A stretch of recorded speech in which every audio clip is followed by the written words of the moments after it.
जय Hind everyone. As you can see on the screen we have taken a very good initiative. भाई बहुत ही शानदार initiative लिया है। इसके अंदर पूरा का पूरा साइंस हम लोग फोड़ने वाले हैं, इन विच हम लोग अभी बायो को एम कर रहे हैं। 9 March, 10 March, 11 March, 12 March, 13 March regularly you will be getting the classes. यदि आप इन क्लासेस को रेगुलरली फॉलो करते हो, आपको रिजल्ट 21 अप्रैल को दिख जाएगा, एकदम लिटरली दिख जाएगा, मेरे ऊपर भरोसा करो। इन दिस पर्टिकुलर सेशन हम लोग क्या करेंगे, ये जो बायोलॉजी का पहला वाला सेशन है, इसके बारे में हम लोग स्टडी करेंगे। अब इसमें क्या करने वाले, without wasting any more time हम लोग यहां पर आते हैं। ठीक है, सभी को पता है कपिल भैया this side and welcome to roar NDA. ठीक है, स्टार्ट करते हैं हम लोग। ये जो पर्टिकुलर सेशन है, इसमें हम लोग क्या स्टडी करेंगे मेरे भाई, इसमें हम लोग स्टडी करेंगे सेल्स, पूरा एकदम निचोड़ के एकदम खत्म कर देंगे। और एक बात मैं बताता हूं आपको, इसमें मैंने कोई भी क्वेश्चंस, प्रैक्टिस क्वेश्चंस यहां पर इंक्लूड नहीं कर रखे हैं। क्यों? क्योंकि मुझे इन नोट्स पर पूरा भरोसा है। ये नोट्स उस तरीके से बने हैं कि मैं उस पॉइंट पर आपको बता दूंगा कि ये वाला पॉइंट बहुत इंपॉर्टेंट है। सारे के सारे पॉइंट इंपॉर्टेंट है, एकदम एकदम जो क्रक्स वाले नोट्स होते हैं ना, यहां पर वो आपको मिलेंगे। अब आगे अपन स्टडी करते हैं without further wasting any more time. ठीक है, तो यदि मैं आपसे पूछूं सेल क्या होता है, यहां पर सर सचिन तेंदुलकर सर और वीरेंद्र सहवाग सर यहां पर बने हुए हैं। ठीक है, उसके बारे में अपन डिस्कस करेंगे। सेल क्या होता है, सारी के सारे, मैं एक बॉडी हूं, ठीक है, प्लांट आपने देखा है, एनिमल आपने देखा है, जितने भी ऑर्गेनिज्म देखे हैं वो एक सेल से मिलकर बनते हैं। ठीक है, एक सेल है, फर्दर डिवाइड होकर वो काय में चेंज होता है, एक कंप्लीट बॉडी स्ट्रक्चर बनता है, उसको बोलते हैं सेल। तो ये जो छोटी सी चीज है जिससे पूरी की पूरी भाई पूरी की पूरी बॉडी डिजाइन हो रही है, तो आप सोचो कितनी इंपॉर्टेंट ये वाली चीज है। तो ये जो बेसिक चीज है ना, इसी को कहा जाता है सेल। इसका मतलब क्या है, सेल एक बेसिक यूनिट है लाइफ की, मतलब कि सेल है तो ही बाकी सारी चीजें हैं। यही ग्रो करके पूरा का पूरा बॉडी स्ट्रक्चर संभालती हैं, और जितना भी फंक्शन है ये सारे के सारे cells, group of cells combined together और पूरा का पूरा बॉडी स्ट्रक्चर के बारे में फील करते हैं। मैं आपको एक चीज बताता हूं, कभी भी आप बायोलॉजी पढ़ रहे हो ना, आपका एम क्या रखा करो, you are going to become an officer. आपकी बॉडी क्या है उसके बारे में आपको पता होना चाहिए। आपकी बॉडी सेल से मिलकर बनी है, तो जो ऑफिसर होता है ना, वो जनरली अवेयर होना चाहिए इन सारी चीजों के बारे में कि ये सारी चीजें हो रही हैं। और रही बात यार preparing for exam which is being conducted by the UPSC, तो फिर तो आपको पता होना चाहिए, फिर तो बढ़िया लेवल का पता होना चाहिए। तो सेल क्या होता है, ध्यान से एक एक वर्ड को मेरी सुनना आप लोग। Cell is the structural and functional unit of life. ठीक है, structural and functional unit of life, और इसी को कहा जाता है मेरे भाई सेल थ्योरी। इसी को हम लोग क्या बोलते हैं, सेल थ्योरी बोलते हैं। Cell theory is what, cell theory ये कहती है कि सेल जो है स्ट्रक्चरल और एक फंक्शनल यूनिट है लाइफ की, और बेसिक यूनिट ऑफ लाइफ है। ये किसने दी थी, ये दी थी सिलाडिन और श्वान ने। सिलाडिन और श्वान दो साइंटिस्ट थे, ठीक है, बायोलॉजिस्ट के साइंटिस्ट थे ये दोनों। अब एक मैं आपको छोटा सा एग्जांपल बताता हूं। मैंने आपसे क्या बोला था, कोई भी चीज है बढ़िया एनर्जेटिक वे में पढ़ाऊंगा, और जितनी भी चीजें हैं याद कराने की जिम्मेदारी मेरी। तो एक मेरी बात सुनना, यहां पर कौन है, सचिन तेंदुलकर साहब है। ठीक है, सचिन तेंदुलकर का अपना खेलने का तरीका था, आराम आराम से खेलते थे, रन बनाते थे। फिर यदि आप अपने पेरेंट्स से पूछोगे ना, जो क्रिकेट में शौकीन है, आपने भी देखा होगा, here you can see Virender Sehwag. यहां पर इन्होंने क्रिकेट में एकदम ड्रास्टिक चेंज लेकर आए थे भाई। राइट नाउ यू कैन सी रोहित शर्मा आए, एकदम हिटमैन के नाम से जाने जाते हैं, मारा पूरा एक तरफ कर दिया। अभी जो रिसेंटली तुम्हारा वर्ल्ड कप हुआ था, ओडीआई वर्ल्ड कप, कितना फेमस हो गया वो अपनी अप्रोच के कारण। तो उसी तरीके से ये जो चीज है, ये किसने शुरू करी थी, वीरेंद्र सहवाग ने। तो वही चीज सुनना मेरी बात, यहां पर क्या बोला है, जो सेल डेवलप किसने करा, सिलाडिन और श्वान। सिलाडिन और श्वान, सचिन तेंदुलकर। और सेल थ्योरी को एक्सपांड किसने करा है, ये एक्सपांड करा है वर्षों ने। वीर से आप कर लो वर्षों, ठीक है, ये इस तरीके से आप याद कर सकते हो। ठीक है, ये किसने सेल थ्योरी को एक्सपांड करा है, वर्षों ने। अब वर्षों ने एक्सपांड करते हुए क्या कहा है, सारी चीजें नोट्स में लिखी है, डोंट वरी। उन्होंने ये कहा है कि each and every cell are made up of the pre existing cell. सारे के सारे ये जितने भी हैं, ये प्री एग्जिस्टिंग सेल से मिलकर बने हुए हैं। कैसे, ये देखो आपको बताता हूं। ठीक है, ये सेल थ्योरी मैंने आपको बता दी है। यहां पर जितने भी सारे हैं ये कैसे मिलकर बने हुए हैं, एक बेसिक यूनिट से मिलकर बने हुए हैं। ठीक है, अब जो सेल थ्योरी है ये सिलाडिन और श्वान ने दी है, और सेल थ्योरी किसने एक्सपांड करी है, वर्षों ने। और ये क्या बोलते हैं कि जितने भी सेल्स हैं they are made up of pre existing cells. जितने भी सेल्स हैं ये प्री एग्जिस्टिंग सेल से मिलकर बने। अब सुनना मेरी बात, सेल की डिस्कवरी किसने की is a different thing than cell theory किसने दी। सेल की डिस्कवरी किसने करी है, रॉबर्ट हुक। एक एक चीज लाइन से मिलेगी भाई आपको नोट्स में। रॉबर्ट हुक ने सेल की डिस्कवरी करी है। काय का यूज करा था, अब एक तो कॉर्क स्लाइस का यूज करा था। उस टाइम पर कौन से एडवांस्ड माइक्रोस्कोप मिलते थे, उन्होंने काय का यूज करा था, प्रिमिटिव। प्रिमिटिव का मतलब होता है पुराना, जो पुराने टाइम पर यूज होता था उसको प्रिमिटिव बोलते हैं। अब ल्यूवेनहोक, ठीक है, ल्यूवेनहोक ने क्या डिस्कवर करा था, फ्री लिविंग सेल्स। अब कैसे याद करोगे, ये ली आया है ना, ल्यूवेनहोक और फ्री, यहां पर आप डबल ई देख सकते हो। तो ल्यूवेनहोक ने क्या डिस्कवर करा था, फ्री लिविंग सेल्स। इनने काय का यूज करा था, पॉन्ड वाटर का यूज करा था। इनके टाइम पर इंप्रूव्ड माइक्रोस्कोप आ गए थे, तो ये भाई ने उनका यूज कर लिया था। दैट्स इट, इतना आसान है बायो। ठीक है, आगे चल के देखो, यहां पर रॉबर्ट ब्राउन नाम के एक बंदे थे, ठीक है, रॉबर्ट ब्राउन, इन्होंने क्या डिस्कवर करा था, न्यूक्लियस। आप बार बार बोलते हो ना न्यूक्लियस, इसमें प्रोटॉन्स और न्यूट्रॉन्स होते हैं, ये होता है वो होता है, सेल के अंदर न्यूक्लियस होता है। ये जो न्यूक्लियस है रॉबर्ट ब्राउन ने करा था। अब सुनो एक बात मैं आपको बताता हूं, सुनो, ये आपका पर्टिकुलर सेल है, ठीक है, ये सेल है, ये सेल के अंदर क्या है, सेल के अंदर है ये न्यूक्लियस, ठीक है, ये सेल है, इसके अंदर जो फ्लूइड भरा हुआ है, इसको आप लोग क्या बोलोगे, इसको पता क्या बोलोगे, इसको बोलोगे साइटोप्लाज्म, इसको you will be calling cytoplasm. और जो इसके न्यूक्लियस के अंदर जो फ्लूइड है, इसको क्या बोलोगे, न्यूक्लियोप्लाज्म, इसको बोलोगे न्यूक्लियोप्लाज्म। अब ये जो साइटोप्लाज्म और न्यूक्लियोप्लाज्म दोनों का मिलकर क्या बनाता है मेरे भाई, प्रोटोप्लाज्म, इसको क्या बोलते हैं, प्रोटोप्लाज्म। अब ये जो प्रोटोप्लाज्म है, इसकी डिस्कवरी किसने करी थी, पी से प्रोटोप्लाज्म, पी से Purkinje, that's it. Biology is a piece of cake, यदि सही अप्रोच से पढ़ोगे तो। ये जो टाइम है स्मार्ट वर्क करने का है, हार्ड वर्क करने का नहीं है, एफिशिएंट बनने का है, इफेक्टिव बनने का नहीं है। इस तरीके से पढ़ोगे डेफिनेटली आपको क्वेश्चन मतलब सीधे किसी से छपे हुए दिखेंगे। पूरे के पूरे जितने भी फैक्ट्स हैं सेल में, सारे मैंने आपको यहां पर बता दिए। सेल थ्योरी कहीं यहां वहां भटकने की जरूरत नहीं है, कोई भी आपको करने की जरूरत नहीं है। अब आगे बढ़ते हैं, ठीक है। अब इसके बाद हम लोग क्या देखो जी, ये जितने भी सेल्स हैं, सेल से मिलकर तुम्हारा क्या बना, सेल्स हैं, बेसिक यूनिट ऑफ लाइफ, आपके ऑर्गेनिजम्स बने। अब यहां पर क्वेश्चन ये आता है क्या भैया ये सेल डेवलप हुए और सेल मल्टीपल सेल्स बन गए, क्या ऐसा भी हो सकता है, क्या सिंगल सेल वाला ऑर्गेनिज्म हो, बिल्कुल हो सकता है। नाउ आपको समझ में आ गया होगा। अब हम काय की बात करने वाले, यूनिसेलुलर ऑर्गेनिजम्स और मल्टीसेलुलर ऑर्गेनिज्म। नाम से ही आप लोग समझ रहे हो, यूनिसेलुलर, यूनि का मतलब क्या होता है, सिंगल, यूनि का मतलब होता है सिंगल, और मल्टी का मतलब होता है मैनी। तो सुनो, यूनिसेलुलर ऑर्गेनिजम्स क्या होते हैं, ऐसे ऑर्गेनिज्म जो कि सिंगल सेल से बनते हैं, और जितने भी फंक्शन है, आपको लग रहा होगा इनसे नहीं होगा, जितने भी फंक्शन वो सिंगल सेल ही करता है। एक बात मैं आपको बताऊं, बचपन से 3 डायग्राम आप एक साथ देखते आए हो, आपको याद नहीं होगा, मैं आपको यहां ड्रॉ करके बता देता हूं।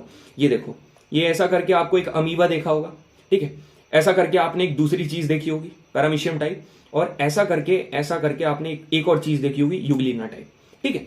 तो तीनों के तीनों जो है ना वो आपके काय में आते हैं, यूनिसेलुलर ऑर्गेनिजम्स में आते हैं, अमीबा, पैरामीशियम, यूग्लिना, ठीक है। ये 3 आपको याद करा दिए, 3 और याद करो, बैक्टीरिया, प्रोटिस्टा, ईस्ट। ये जो बैक्टीरिया, प्रोटिस्टा, ईस्ट है भाई, ये तीनों के तीनों ये भी काय में आते हैं यूनिसेलुलर ऑर्गेनिज्म। भैया याद क्यों करना है, इतना सड़ा सवाल आ जाता है कि which of the following is not a unicellular organism.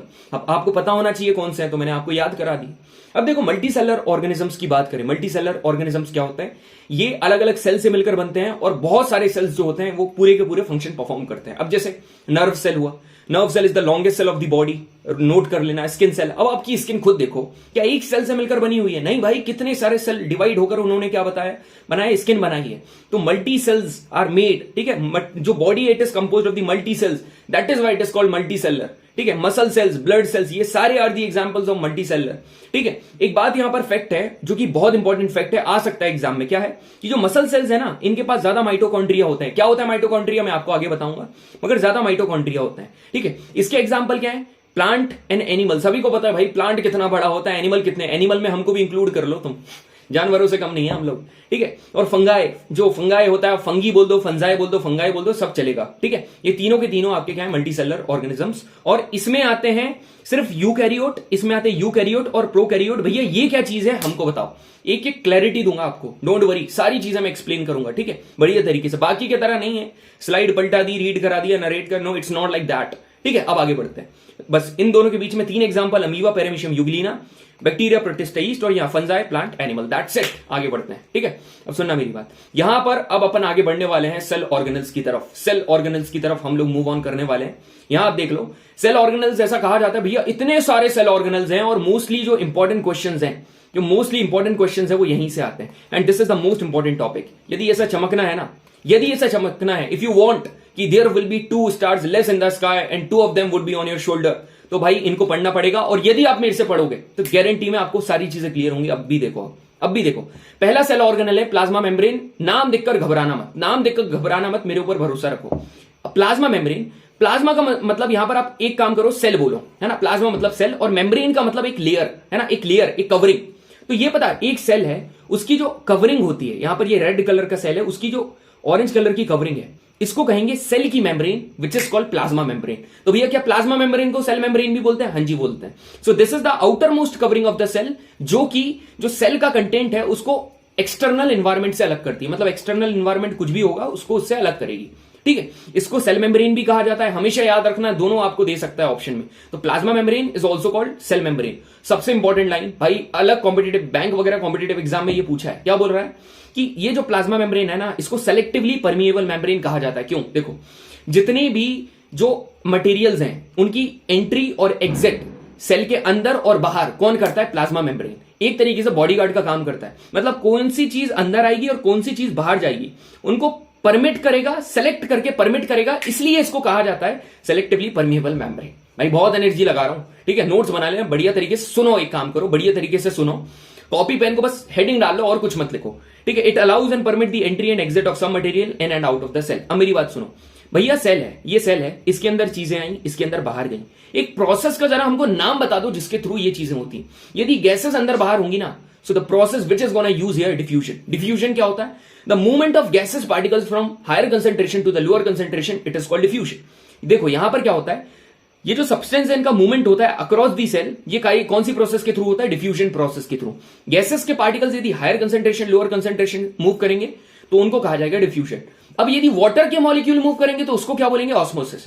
भैया इतना हॉस पॉस हो गया, क्लियर करा भाई। अब देखो एकदम क्रिस्टल क्लियर आपको कराता हूं। कोई भी चीज एक दिमाग में हमेशा रखना, आपको पता है ये वाला टैंक 1 है, ये टैंक 1 है और ये टैंक 2 है।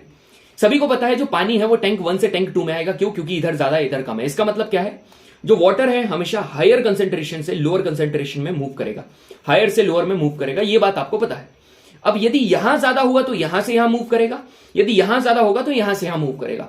तो अब मेरी बात सुनना, यदि पानी का movement, the movement of the water molecules from higher concentration to lower concentration, it is called osmosis. इसको क्या बोलते हैं? ऑस्मोसिस। बस इसको बोलते हैं ऑस्मोसिस। अब ऑस्मोसिस 3 प्रकार के होते हैं, एक होता है हाइपोटोनिक, एक होता है हाइपरटोनिक, एक होता है आइसोटोनिक। नाम देखकर मत घबराना, ठीक है।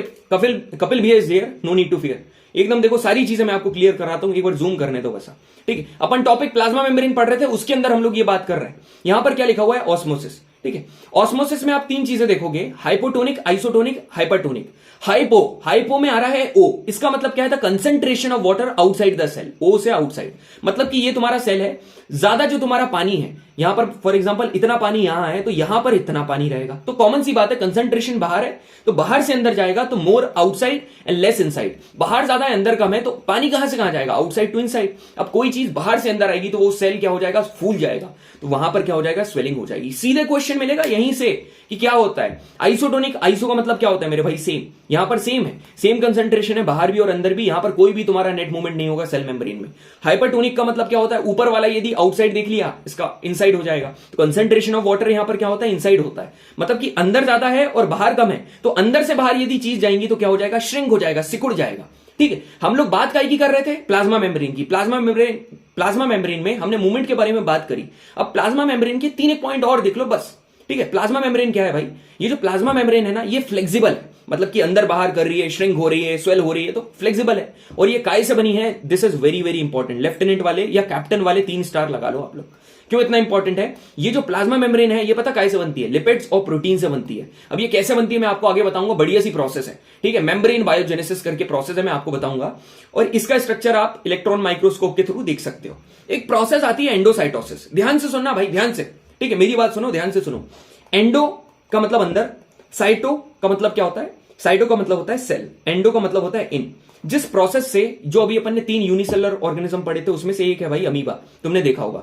जिस प्रोसेस से अमीबा अपने फूड को अंदर एनगल्फ करता है, ठीक है, सेल मेम्ब्रेन के थ्रू। उस सेल मेम्ब्रेन क्या होती है? सेल मेम्ब्रेन फ्लेक्सिबल है, तो due to the flexibility of the cell membrane जो अमीबा है इनगल्फ इन द फूड, इस प्रोसेस को कहा जाता है एंडोसाइटोसिस। इसी को हम लोग क्या बोलते हैं? एंडोसाइटोसिस। तुमने पढ़ा होगा कुछ मतलब कि एंडो करके, एंडो का मतलब ही इन होता है, साइटो का मतलब सेल के अंदर लेना, तो ये अमीबा का काम करता है। ये प्रोसेस जितनी भी बता रहा हूं ना, अलग से अपन नोट डाउन करेंगे आखिरी में, ठीक है। अब आगे बढ़ते हैं। अब अभी अपन ने प्लाज्मा मेम्ब्रेन के बारे में इतना स्टडी कर लिया, अब अपन देखेंगे सेल वॉल क्या होती है। देखो मैं आपको एक बात बताऊं, बेसिक एकदम बढ़िया सी बात बताता हूं। ये आपका सेल है, ठीक है, हाँ जी भैया ये सेल है। आपने अभी ऑरेंज कलर की उसके ऊपर एक लेयर बनाई थी जिसको कहते हैं प्लाज्मा मेम्ब्रेन, ठीक है भैया, ये प्लाज्मा मेम्ब्रेन। एक बात मैं आपको बताऊं, कई इतने सेंसिटिव ऑर्गेनिजम्स होते हैं जिनके ऊपर एक लेयर और होती है जो कि होती है दीवार, जो कि होती है दीवार सबसे आउटर वाली, इसको कहा जाता है मेरे भाई सेल वॉल, इसको कहा जाता है cell wall.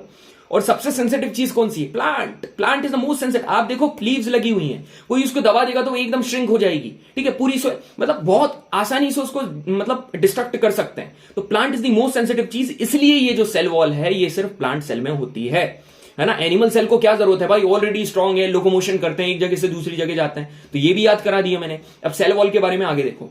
In addition to plasma membrane एक और लेयर होती है, एक और कवरिंग होती है जिसको कहा जाता है सेल वॉल।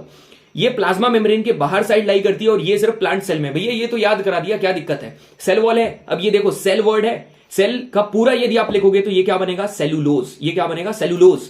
आपकी plasma membrane fats and lipid से बन रही थी, सेल वॉल कैसे बनेगी? सेलुलोज। दैट्स इट, ठीक है। सेल्यूलोज क्या देता है? प्लांट को structural strength to the plant. समझना, स्ट्रक्चरल स्ट्रेंथ, स्ट्रक्चरल स्ट्रेंथ की जरूरत है ना प्लांट को, तो ये वही चीज देखता है। अब यहां पर ऊपर एक प्रोसेस पड़ी थी एंडोसाइटोसिस, अब यहां पर पढ़ रहे हैं प्लाज्मोलाइसिस। सबका नाम सेम है। ये देखो प्लाज्मा मतलब क्या होता है? फ्लूइड। प्लाज्मा का मतलब जो फ्लूइड अंदर भरा हुआ है, ठीक है।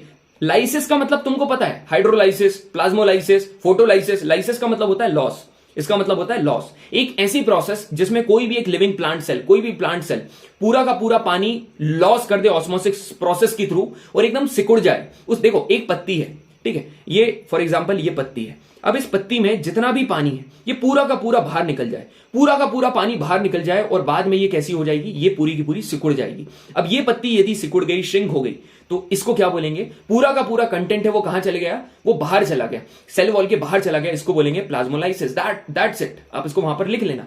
तो प्लाज्मोलाइसिस हो गया, सेल वॉल हो गई। अब तीसरा हमारा क्या है? न्यूक्लियस। इसके लिए तो भाई लोगों को पूरी जानकारी दी नहीं जाती। अब सुनो न्यूक्लियस क्या है। पहली लाइन सुनकर कभी भी गंभीरता से मत देखना टॉपिक को, क्योंकि पहली लाइन इसकी डेफिनेशन थोड़ी सी चैलेंजिंग होती है। न्यूक्लियस क्या है? एक लार्ज मेम्ब्रेन बाउंडेड ऑर्गेनल है, मेम्ब्रेन से बना हुआ ऑर्गेनल है जिसमें जेनेटिक मटेरियल होता है। जिसमें क्या होता है? जेनेटिक मटेरियल होते हैं, न्यूक्लियर बॉडी होती है और न्यूक्लियोप्लाज्म होगा। न्यूक्लियोप्लाज्म तो मैंने आपको बता दिया, ऐसा फ्लूइड जो कि न्यूक्लियस के अंदर होता है। साइटोप्लाज्म जो कि सेल के अंदर होता है, दोनों को मिलकर प्रोटोप्लाज्म बनता है।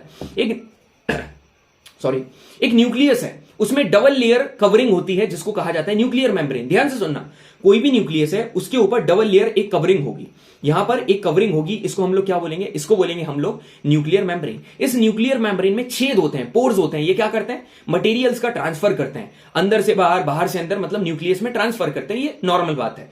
अब जो इंपॉर्टेंट बात है ये यहां से आती है। मेरी बात ध्यान से सुनना, या यहां देखो ध्यान से सुनना।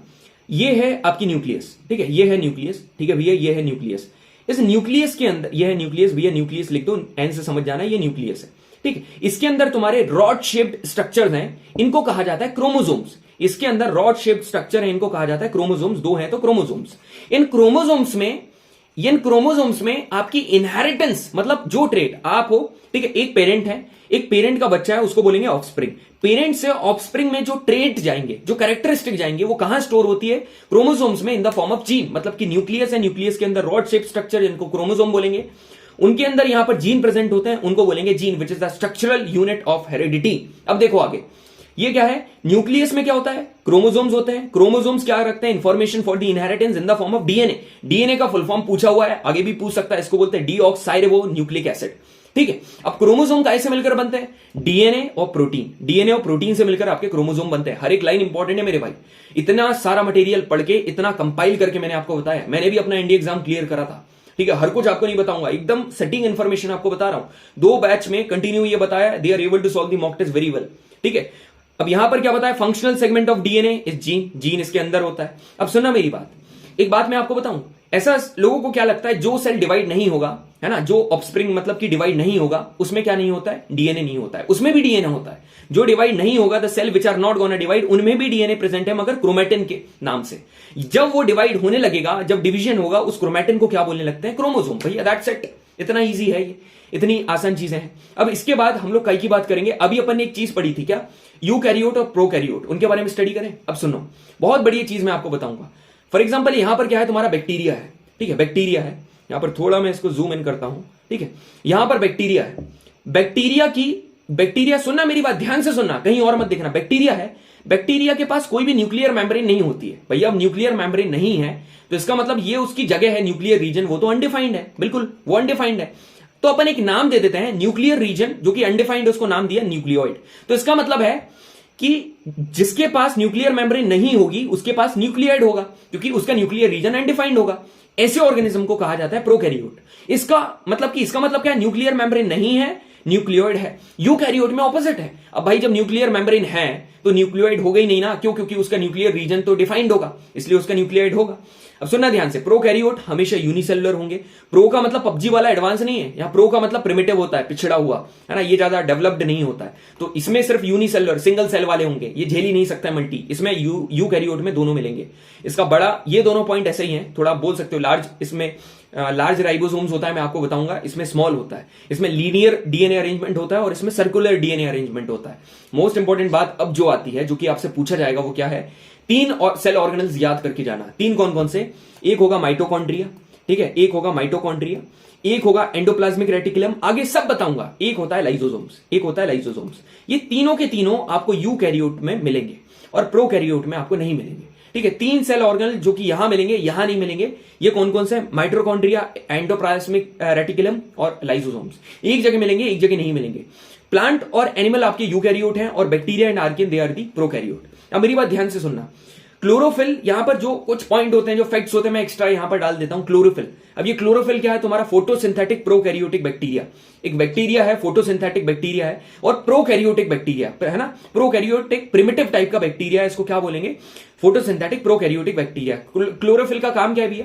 क्लोरोफिल क्लोरोप्लास्ट में प्रेजेंट रहता है और ये जो सनलाइट होती है उसको क्या करता है? ये क्या करता है? ट्रैप करता है। ये उसको ट्रैप करने का काम करता है, इसलिए इसको फोटोसिंथेटिक प्रोकैरियोटिक बैक्टीरिया कहा जाता है। सनलाइट की मदद से ये अपना खाना बनाते हैं, इस प्रोसेस को फोटोसिंथेसिस कहा जाता है। अब आगे अपन बात करते हैं एंडोप्लाज्मिक रेटिकुलम। पहली लाइन वही कठिन, एक लार्ज मतलब कि एक नेटवर्क है मेम्ब्रेन बाउंड ट्यूब्स का, ठीक है, इस प्रकार से, ठीक है। ये एंडोप्लाज्मिक रेटिकुलम है। अब एंडोप्लाज्मिक रेटिकुलम प्लाज्मा मेम्ब्रेन जैसे है। इतनी चीजें उतनी इंपॉर्टेंट नहीं है, मगर क्या करो भाई, डेफिनेशन बताने के लिए तुमको बताना पड़ेगा। मोस्ट इंपॉर्टेंट बात मैं आपको बताऊं, ये देखो ध्यान से सुनना। प्लाज्मा मेम्ब्रेन जो आपका एंडोप्लाज्मिक रेटिकुलम है, 2 प्रकार का होता है। मोस्ट इंपॉर्टेंट बात, smooth endoplasmic reticulum and rough endoplasmic reticulum. आप एक बात बताओ, जो तेल होता है, ऑयल होता है, उसमें फैट होता है, स्मूथ होता है, तो स्मूथ एंडोप्लाज्मिक रेटिकुलम फैट्स और लिपिड से बनता है। और रफ एंडोप्लाज्मिक रेटिकुलम में राइबोसोम्स होता है, और राइबोसोम्स क्या बनाते हैं? प्रोटीन बनाते हैं। तो क्वेश्चन ये दिया है, जो प्रोटीन है, इस प्रोटीन के सिंथेसिस की साइट क्या है? इस प्रोटीन के सिंथेसिस की साइट क्या है? So the answer is ribosomes. Ribosomes में बनाता है प्रोटीन, ठीक है। अब यहां पर एक प्रोसेस आती है, ये बहुत इंपॉर्टेंट प्रोसेस है, जो कि मैंने अभी आपका जिक्र करा था, मेम्ब्रेन बायोजेनेसिस। मेम्ब्रेन का मतलब है आपकी सेल या प्लाज्मा मेम्ब्रेन। बायोजेनेसिस का मतलब पता क्या हो? जेनेसिस का मतलब होता है फॉर्मेशन, फॉर्म होना। इसका मतलब भैया ये है कि सेल मेम्ब्रेन का फॉर्मेशन एग्जैक्टली। अब याद करो, सेल मेम्ब्रेन कैसे बनी थी? दिमाग लगाओ, कैसे बनी थी? लिपिड्स और प्रोटीन से बनी थी। बिल्कुल सर, लिपिड्स एंड प्रोटीन से बनी थी। अब ये लिपिड्स एंड प्रोटीन कहां से आया? ये एंडोप्लाज्मिक रेटिकुलम में दिया, क्योंकि स्मूथ एंडोप्लाज्मिक रेटिकुलम के पास फैट है और रफ एंडोप्लाज्मिक रेटिकुलम के पास प्रोटीन है। So the formation of cell membrane with the lipids and protein from endoplasmic reticulum, it is called membrane biogenesis. That's it. Clear हुआ ना आपको? चारों की चारों प्रोसेस क्लियर करा दी मैंने। अब आगे बढ़ते हैं। अब गोल्गी अपैरेटस। गोल्गी अपैरेटस जितनी भी इंपॉर्टेंट चीज है मैं आपको वो बता रहा हूं। गोल्गी अपैरेटस क्या चीज है? गोल्गी बॉडीज भी कहा जाता है। इसमें होते हैं क्रिस्टल्स, फ्लैट लाइक स्ट्रक्चर्स होते हैं, जो कि गोल्गी बॉडी को बनाते हैं। मेन फंक्शन जो इसका होता है ना मेरे भाई, ये स्टोरेज, मॉडिफिकेशन और पैकेजिंग का काम करता है। स्टोर करता है, मॉडिफाई करता है और पैकेजिंग का काम करता है सेल में, है ना। और मोस्ट इंपॉर्टेंट लाइन याद रखना हमेशा, ये जो गोल्गी बॉडीज होती है ना, ये गोल्गी बॉडी काय का फॉर्मेशन करती है? धीरे धीरे सारी चीज क्लियर होंगी। लाइसोसोम्स, ये काय का फॉर्मेशन करती है? लाइसोसोम्स, ठीक है, ये फॉर्मेशन करती है लाइसोसोम्स। डोंट वरी, आपको लग रहा होगा इतने सेल ऑर्गेनल, भैया क्रक्स कब बताओगे? रुको थोड़ा, सब्र करो, ठीक है।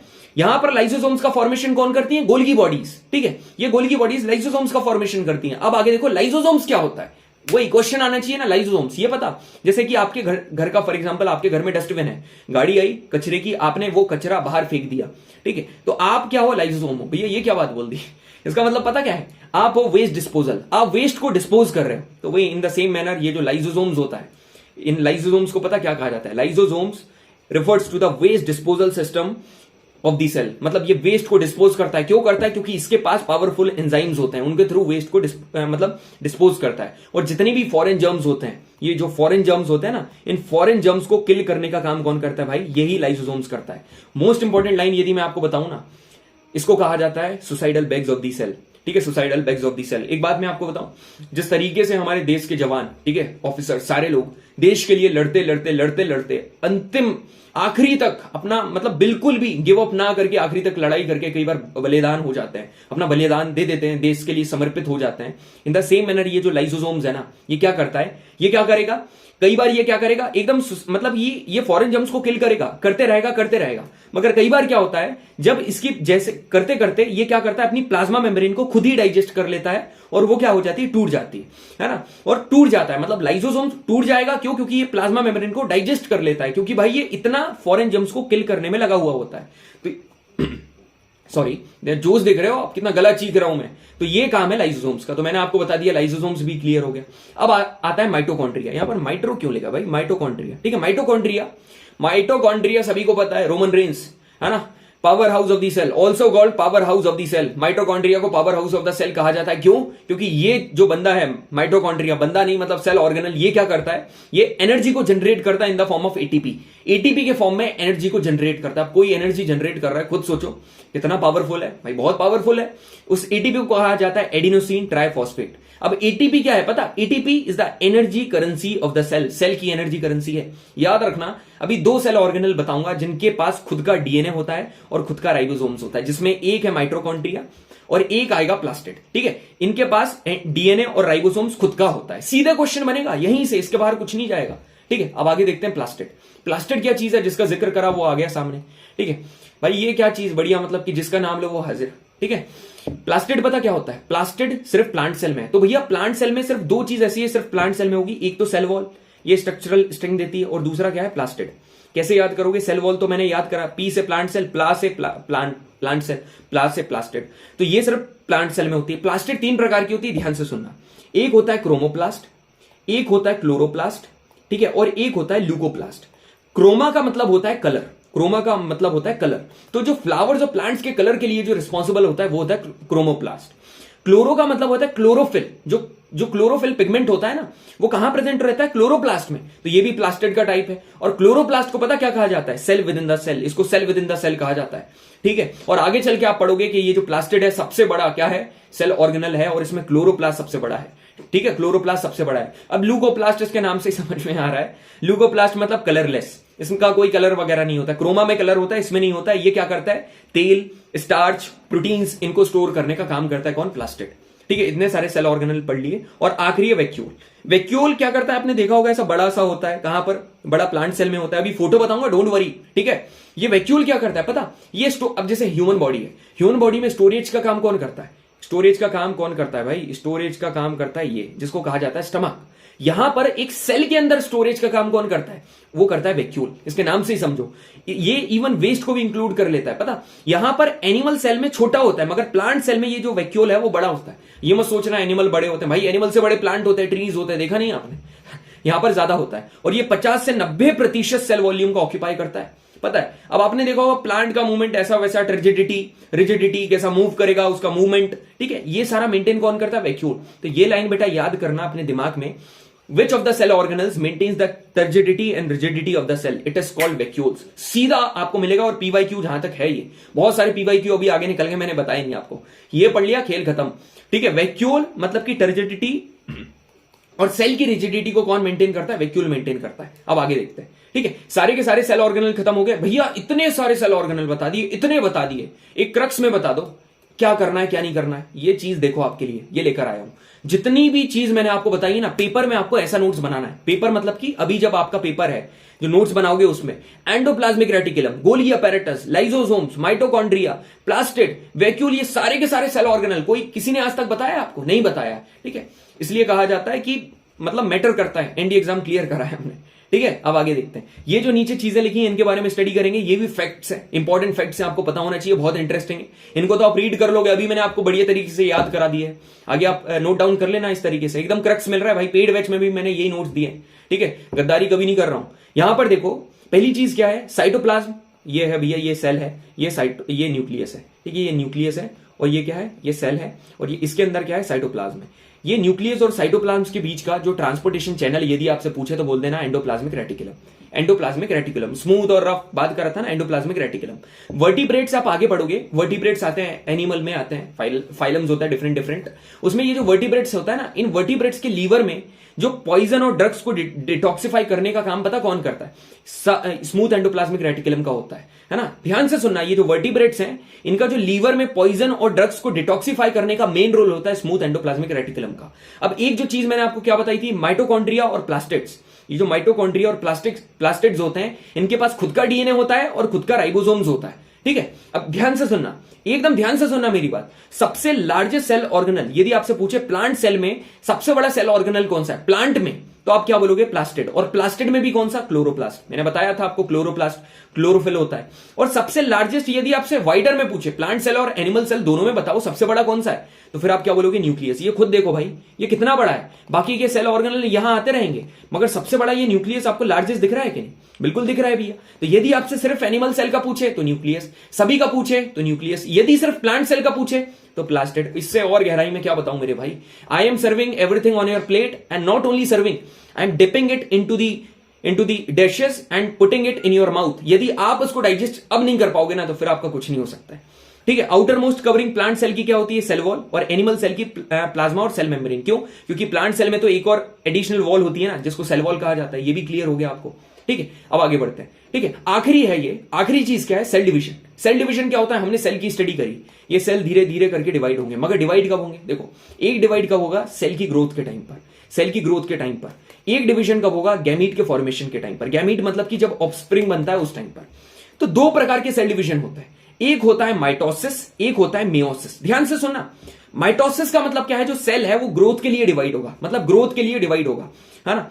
इसमें क्या होगा? जो मदर सेल है, एक मदर सेल, वो दो सेम के सेम आइडेंटिकल डॉटर सेल में डिवाइड हो जाएगा, दैट्स इट, ठीक है। और यहां पर जितने भी इस पर्टिकुलर मदर सेल में क्रोमोसोम्स हैं, उतने ही क्रोमोसोम्स इन डॉटर सेल्स में होंगे, मतलब कि same number of chromosomes as mother cell, ठीक है। इन टिश्यूज में क्या होता है? ये ग्रोथ और रिपेयर टिश्यू है, सभी को पता है। फॉर एग्जांपल देखो, किसी को चोट लग गई, वहां पर प्लेटलेट्स आएंगी, उसको कवर करेंगे, वहां पर जो सेल डिवीजन होगा ना, उसको बोलेंगे माइटोसिस, क्योंकि वहां पर क्या हो रही है? रिकवरी हो रही है। यहां पर मियोसिस की बात करोगे तो यहां पर क्या है? सेल डिवाइड करते हैं गैमीट फॉर्मेशन के लिए।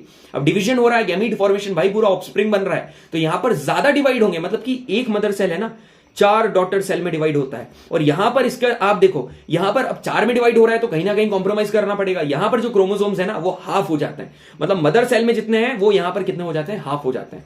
ये आप देख लो, प्लांट सेल और एनिमल सेल। आपको ये डायग्राम याद करने की जरूरत नहीं है, पूरे के पूरे मैंने बता दिया। अब कुछ एडिशनल सेल ऑर्गेनल है, वो आपको पढ़ने की जरूरत नहीं है, बाकी सारे कवर कर दिए। आप शॉक हो जाओगे, भैया इतने सारे आपने याद करा दिए, ठीक है। अब आगे देखो, अब एक चीज और आपको आखिरी चीज बताऊं, क्या चीज प्लांट सेल में होती है और क्या नहीं होती है। ये तो दोनों, ये सब छोड़ो, एक चीज छोटी सी आप याद करो, मैं आपको बताता हूं, ये याद करो बस। ये वाली जो चीज है ना, ये इंपॉर्टेंट है। खुद देखो, सेल वॉल कहां पर होगी? मैंने आपको बताया था प्लांट में होगी, क्योंकि प्लांट को एक्स्ट्रा सपोर्ट चाहिए, स्ट्रक्चरल स्ट्रेंथ ज्यादा चाहिए, और एनिमल सेल को जरूरत ही नहीं। यदि आप सेल मेम्ब्रेन की बात करोगे तो दोनों में रहती है, न्यूक्लियस भी दोनों में, न्यूक्लियर मेम्ब्रेन भी दोनों में, मेम्ब्रेन तो दोनों में। प्लास्टिड कहां रहेगी? प्लास है, प्लांट सेल मैंने आपको याद करा दिया था, एनिमल सेल में नहीं रहेगा। साइटोप्लाज्म दोनों में, वैक्यूल दोनों में। ये चीज तो सब में पसंद है, ठीक है। अब अपना सेशन यहीं पर खत्म हो गया है, पूरा का पूरा सेल मेरे भाई, जितनी चीजें आपको पढ़नी है, मैंडेटरी है, सारी की सारी चीजें मैंने आपको खत्म करवा दी है। अब आपके ऊपर है, इसके बाद आपको क्या करना है, what next. You have to prepare the notes, revision करते रहो और कंसिस्टेंट रहो, बढ़िया तरीके से कंसिस्टेंट रहो। पहला सेशन खत्म करा है, इसी तरीके से एनर्जेटिक मैनर में सारा का सारा बायो कंप्लीट करा दूंगा, पता भी नहीं चलेगा, ठीक है। एक आपको छोटी सी बात बताकर जाता हूं आखिरी के सेशन में। देखो, बायो है, ठीक है। बायो के क्वेश्चन कितने आएंगे? मोर और लेस 8, मतलब 10 आपके क्वेश्चन आएंगे, मोर और लेस, ठीक है। 10 आपके क्वेश्चन आएंगे। और हिस्ट्री में यदि आप मॉडर्न हिस्ट्री की बात करोगे तो ज्यादा से ज्यादा वो मॉडर्न हिस्ट्री में कितने क्वेश्चन डालेगा? मॉडर्न में वो डालेगा कितने क्वेश्चन? 7, बस। ज्यादा से ज्यादा 6। मॉडर्न हिस्ट्री को, टू बी वेरी ऑनेस्ट, इसको कंप्लीट करने में कितने दिन लगेंगे पता? बढ़िया तरीके से डीप में, तो इसमें कंप्लीट करने में लगेंगे करीबन 20 दिन अप्रोक्स लगेंगे, ठीक है। यहां पर ये जो बायो है, इसको कंप्लीट करने के लिए इसमें लगेंगे भाई, यदि ज्यादा से ज्यादा भी लेट करोगे ना, बस 10 दिन इसको कंप्लीट में लगे। और दिन में आपको बस 2 घंटे, 1-1.5 घंटा देना है, बस, और कुछ नहीं देना है। आधे घंटे का सेशन देखो और आधे घंटे के बाद थोड़ा सा रिविजन कर लो, दैट्स इट। आप खुद सोचो, हु इज एफिशिएंट, जो कि बायो करेगा, who is doing smart work, जो कि बायो करेगा, किसका पेपर जल्दी क्लियर होने का चांस है, जो कि अभी एकदम अटेंटिव हो रहा है, भाई बायो वाला, ठीक है। समझ में आया? मेरे को तो पढ़ाने को तो सब पढ़ा दूंगा। So I hope you really enjoyed this particular session. जय हिंद एवरीवन।